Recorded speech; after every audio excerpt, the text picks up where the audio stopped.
everyone, Mitch coming in from the Commander's Core studio. Welcome to the show.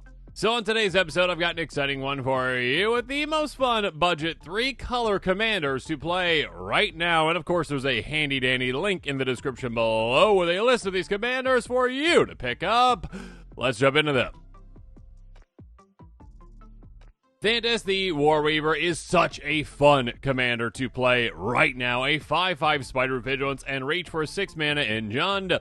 All creatures attack each combat if able. That is massive. And whenever a creature attacks you, or a planeswalker you control, you get a counter on Thantis. Here's the thing.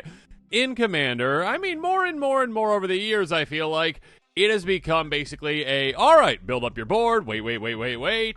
And then eventually, Alpha Strike swing at the very end of the game after 3 hours have, elapsed, essentially. This says, you know what instead we're going to be doing? Everyone's got to attack all the time. And by the way, if you attack me, I get a giant spider. This is such a fun commander that turns Commander essentially into a game where, well, everyone has to be super aggressive. And that really changes the game, makes it a lot more fun in many ways. And of course, you can play into a lot of different types of effects again. Punishing your opponents for attacking you, fogging when you need to, and of course, smacking them with an insanely giant spider that you can, well, double up on power, give double strike, all the things in red and green. Have a lot of fun with this one. Myrkul, Lord of Bones, is such a fun commander to build right now. A 7/5 god for 7 mana in Abzan. As long as your life total is less than or equal to half your starting life total, it's indestructible. Oh, and by the way, whenever another non-token creature you control dies, you may exile it. If you do, you get a token that's a copy of it, except it's just an enchantment. It loses all their card types. Here's the thing about this one. Well, it's absolutely insane, bonkers, amazing. First of all, again, being indestructible when you're at low life is crazy good.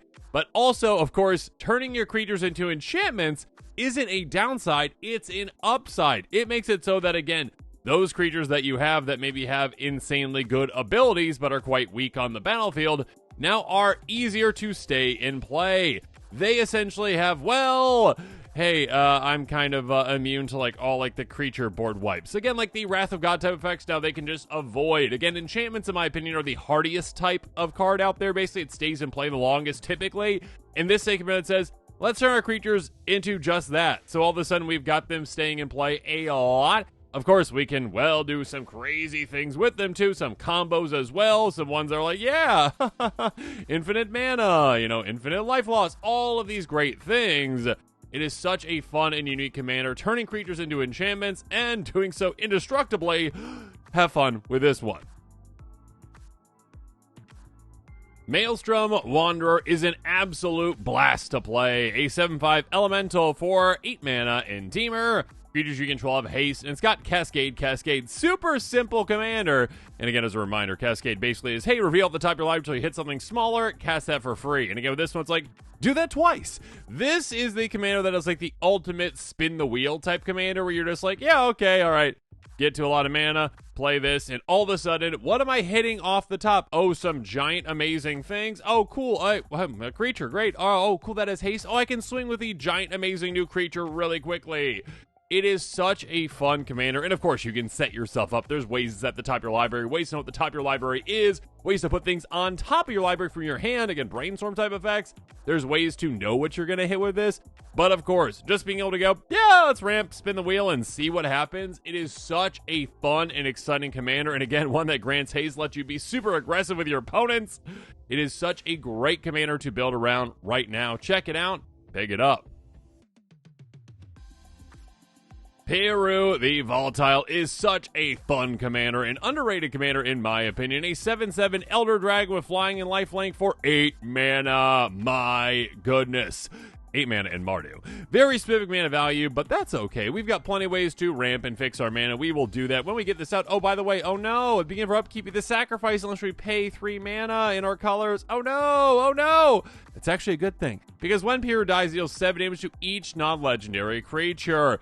This is a commander that is basically a one-sided board wipe on repeat, because we are in black. We've got ways, like the feign death type effects, essentially like, hey, if you're gonna die, come right back, okay? okay. So essentially, Piru goes, all right, I'm going to explode. And you're like, no, don't explode just yet. Okay, when you die, come back. Okay, that was 1 mana, instant speed. Okay, dies. Deals 7 damage to every single non-legendary creature, which again wipes out basically all of our opponent's creatures outside maybe their commander. And all of a sudden, it's like, oh, you're back. Awesome, cool, good for me. Awesome, cool. Oh, by the way, it has lifelink, meaning that you gain 7 life per creature it's hitting. You can build around this with like stuffy doll type effects. You can use indestructible creatures that will just survive it. You also can just build a legendary tribal matters type strategy where you're like, yeah, legendary tribal essentially. All right, cool, awesome. I'm doing amazing things. Dealing out all the damage and gaining all the life and just decimating my opponent's boards again and again and again and again. Piru is such a fun commander, such a brilliant commander. Check it out and pick it up. Sedris the Traitor King is an amazingly fun commander, a 5/5 zombie warrior for 6 mana in Grixis. Each creature card in your graveyard has Unearth for 3 mana in black. Now, this is essentially one that says, you know what we're going to be doing? Bringing out creatures for super cheap out of our graveyard. Yeah, again, it is coming back into play, all right? It gets haste. It has to be exiled at the end of the turn or for leave. It only is a sorcery. Now, there are certain ways around that. I will say there are certain, like, Sundial the Infinite type effects where you can, like, keep those creatures in play permanently. Yes, absolutely. And, of course, you are in black. You can tutor for that. That being said, even if you're not doing that, what you can do is go, oh, yeah, I've got plenty of ways to, like, dump my library into my graveyard, mill me a ton, maybe search for specific creatures, get them right in my graveyard, maybe reduce this activated ability cost essentially out of my graveyard too. Being able to just go, oh yeah, bring that creature out, swing, and all just destroy my opponents with all this value that I'm getting. Again, cheating out creatures that are absolutely massive against some huge, like Eldrazi style creatures, all right, that are just absolutely huge. They cost so much mana, and you're like, yeah, 3 mana, come right back out, swing really quickly, decimate an opponent, dash their hopes and dreams, maybe even clone those creatures essentially, so you're going to keep a copy of that on the battlefield essentially. There are so many fun ways to build around this one, such a fun, unique one, and again, Unearth is such a specific thing, such a very unique thing that we don't ever see, and having a commander that builds around it is so good. Check it out, pick it up. Teval, Arbiter of Virtue, is such a blast to build and a blast to play. A 6/6 Spirit Dragon with flying and lifelink for 5 mana in Sultai. Spells you cast have Delve. So much fun. Oh, and by the way, hey, whenever you cast a spell, you lose life equal to its mana value. Oh no, I'm losing life. That's fine. I've got plenty of ways to gain a ton of life. I mean, any kind of an Exsanguinite type effect, you're like, yeah, okay, all right, I'll cast this, I'll delve a ton. Again, utilizing the cards out of my graveyard to help pay for that. Yeah, can get absolutely crazy. Draining my opponents for a ton of that Exsanguinite type effect, absolutely. But we also have, again, ways to take advantage of our life total getting low with life swap type effects. Going like, oh yeah, you're at 40, I'm at 2. Okay, cool. Let's swap. Yay! Being able to essentially just drain our opponents a ton, swap life totals, cast massive game-ending spells for basically nothing because we've got so many ways to get things into our graveyard and then utilize that as a mana source, essentially. I mean, ways to even swap our library in graveyard, essentially. Yeah, we got a lot of exciting things we can do this one. Turn those giant spells into even bigger spells that just dominate the game so quickly. It is such a blast to play, a blast to build around, and a fun. Well, again, restriction to work within. Again, the life loss aspect of it. Check it out, pick it up. Phelddagrif is such a fun commander to build and play. It is $9.14, but the rest of the deck is incredibly budget-friendly. Yeah, I mean, go check out my list on this one. It is an absolute blast. A very good budget commander. A 4/4 Phelddagrif for 4 mana in Bant. Pay a single white mana flying until left turn. Target opponent gains 2 life. Pay a blue mana. Return it to your hand. Target opponent may draw a card. Pay a green mana. Trample until left turn. A hippo into play under target opponent's control. Treat it as a 1/1. Basically, what we're going to be doing is, well, you can focus on the other two if you really want to, but you can't really force someone to draw out and lose the game, which actually I think is a good thing, because that would just be the way you build it every time, because it is a May. You can make someone gain life. There's only so many ways to take advantage of that in these colors, but you can take advantage of giving players an insane amount of hippos. Basically, what you're going to do with this one is you're going to go, hey, you want to be my buddy? Okay, cool. Here's a lot of hippos. Again, use them as blockers, ask, that they use them as attackers, make deals like that essentially. But then, of course, once it's just a one-on-one scenario, steal your hippos back and destroy them, or utilize essentially ways to get advantage of those hippos being in play, like Azuri's Predation, make a ton of tokens based on the number of hippos they have, and then take over the game with that. It is such a blast to play. Suture Priest, them gone as well. It's such a blast to play, such a fun commander, such one that flies under the radar. Again, flying hippos. Who knew? Make sure you check it out, pick it up, and build around it, because it is, again, a ridiculously amazing fun commander. Mazzy, Truesword, Paladin is such a fun commander, such an underrated commander in my opinion. A 3/4 halfling knight for 4 mana in Naya for just 19 cents. Whenever an enchanted creature attacks one of your opponents, it gets +2/+0 and gains trample until end of turn. Whenever an aura you control is put in your graveyard from the battlefield, exile it until your next turn, you may cast that card. This is a commander that says, hey, you know what we're going to be doing? Playing a bunch of low-to-the-ground auras that have amazing effects. Maybe ones that we can sacrifice for value. Maybe ones that essentially we can, get ETBs for value, LTBs for value, and ways to sacrifice them too. It is one that lets us play them again and again and again, taking advantage of any kind of constellation effects, any kind of enchantress like ETB effects. It is one that gives us so much insane value and turns auras into something that they typically aren't. Again, a resource that is repeatable, that we actually want at the graveyard. It is such a fun and unique commander. Check it out, pick it up, build around it.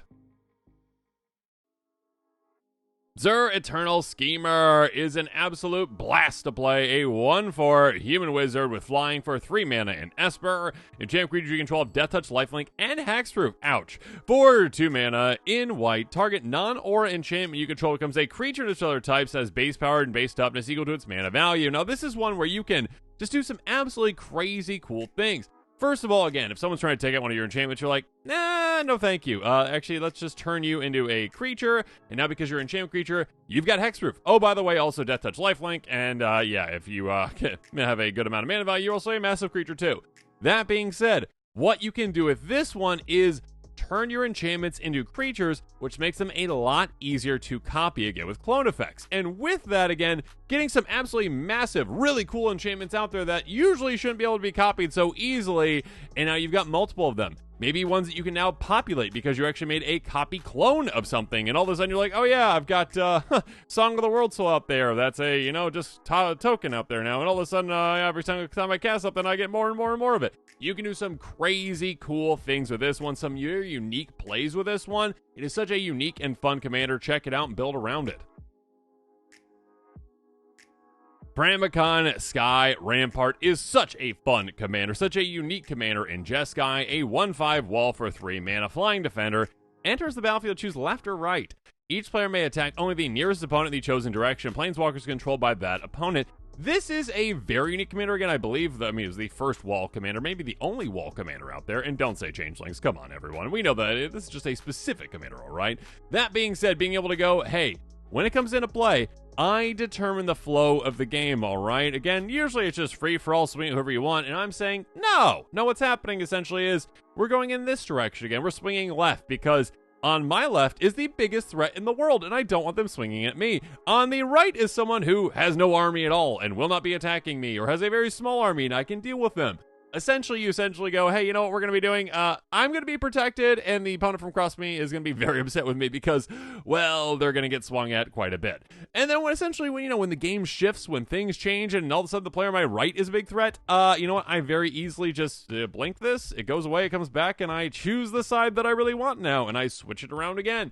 I can keep switching this again and again and again, making it so that players are never attacking me, they're attacking each other. I can incentivize players to attack each other, I can force them to attack each other, and do some very unique plays. Again, this is an incredibly unique and fun commander. Check it out, pick it up, build around it. And with that, this episode is come to a close. As always, comment below with your thoughts on it. And of course, as always, thanks again, and have a good one.